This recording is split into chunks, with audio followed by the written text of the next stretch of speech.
Hay coches que simplemente se venden bien. Y luego, bueno, luego están los que marcan a generaciones enteras. Hoy vamos a meternos de lleno en la historia de uno de esos iconos. Un coche que dejó una huella imborrable en las carreteras de medio mundo. El Opel Kadett. Es que, si lo pensamos, son 55 años, más de medio siglo, en el que el Kadett no solo fue evolucionando como máquina, sino que se convirtió en un reflejo casi perfecto de los cambios sociales y tecnológicos de la época. A veces, para entender la verdadera dimensión de algo, solo hace falta un número. Y en este caso es este, más de 24 millones de unidades fabricadas, una cifra tan descomunal que lo coloca, sin ninguna duda, entre los coches más vendidos de toda la historia. Pero claro, vender mucho no convierte a un coche automáticamente en una leyenda. Así que la pregunta del millón es esa: ¿cómo consiguió el Kadett pasar de ser un éxito comercial a ganarse un sitio en el corazón de tantísima gente? Pues vamos a descubrirlo.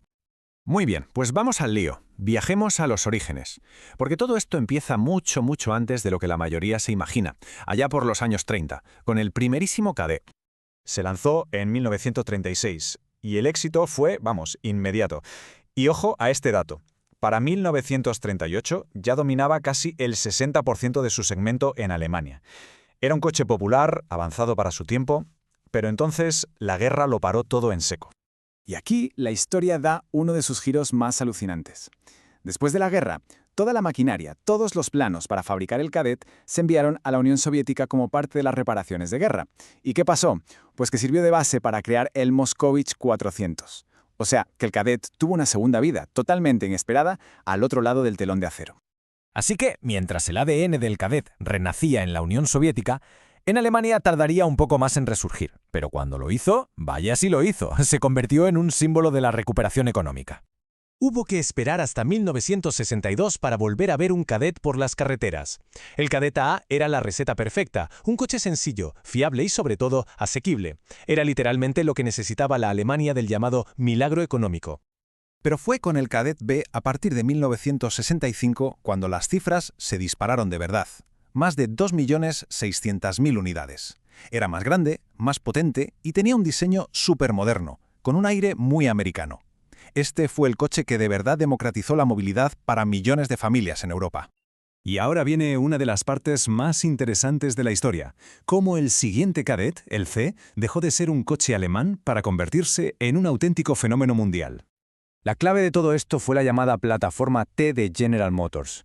La idea era, para la época, revolucionaria: crear un único coche mundial que se pudiera adaptar y fabricar en diferentes continentes. El objetivo era claro: abaratar costes y llegar a todos los rincones del planeta.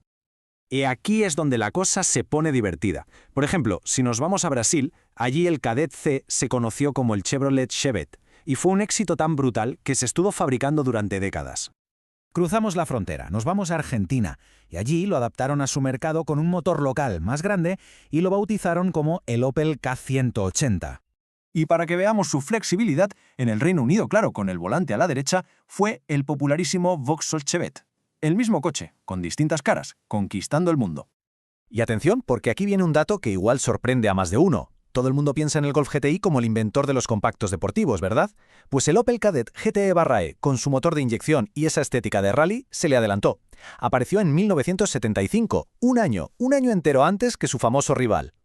Pero el punto de inflexión más importante en la historia del Kadett, el cambio de paradigma que lo metió de cabeza en la era moderna, llegó en el año 1979. Hablamos, cómo no, del paso de la clásica tracción trasera a la moderna tracción delantera con el Kadett T. Este cambio no solo hizo que el coche fuera mucho más espacioso por dentro y más fácil de conducir, sino que lo puso en la misma línea que la nueva era de diseño de coches que estaba a punto de explotar. Y la culminación de toda esta modernización llegó con el Kadett E. Su diseño súper aerodinámico, casi futurista para la época, era tan avanzado que se llevó el prestigioso premio al coche del año en Europa en 1985. Fue, la confirmación definitiva de que su apuesta por la ingeniería y la visión de futuro era la correcta. Y dentro de la gama del Kadett E nació una leyenda con 3 letras: GSI. Empezó con un potente motor de 2 litros, pero la auténtica revolución, el motor que todo el mundo quería y temía, fue el 16 válvulas. Con una culata desarrollada nada menos que por Cosworth, se convirtió en el rey de las carreteras y en un objeto de deseo. Y bueno, la versión más bestia de todas fue el Superboss de 170 caballos, una edición limitadísima para Sudáfrica que hoy es una auténtica pieza de coleccionista. Y ya para terminar, vamos a ver el legado del Kadett, que va mucho más allá de las cifras de ventas. Su espíritu competitivo lo llevó a otro terreno completamente diferente. Porque el Kadett también fue una bestia en los rallies, desde el espectacular GTE de tracción trasera en los 70 hasta la increíble victoria del GSI de tracción delantera en el Rally de Nueva Zelanda de 1988. Esto demostró que no era solo un coche familiar, sino un campeón capaz de ganar en un escenario mundial, contra todo pronóstico. En 1991, después de 55 años de historia, la era del Kadett llegó a su fin.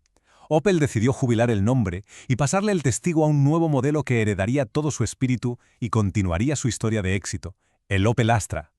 Al final, toda la historia del Kadett nos deja pensando en esto. Fue un coche asequible para las familias, súper fiable para el día a día, un pionero a nivel mundial e incluso un campeón de rallies. Y es que quizá esa es la clave. La verdadera marca de un ícono no es ser perfecto en una sola cosa, sino tener la capacidad de serlo casi todo para casi todo el mundo.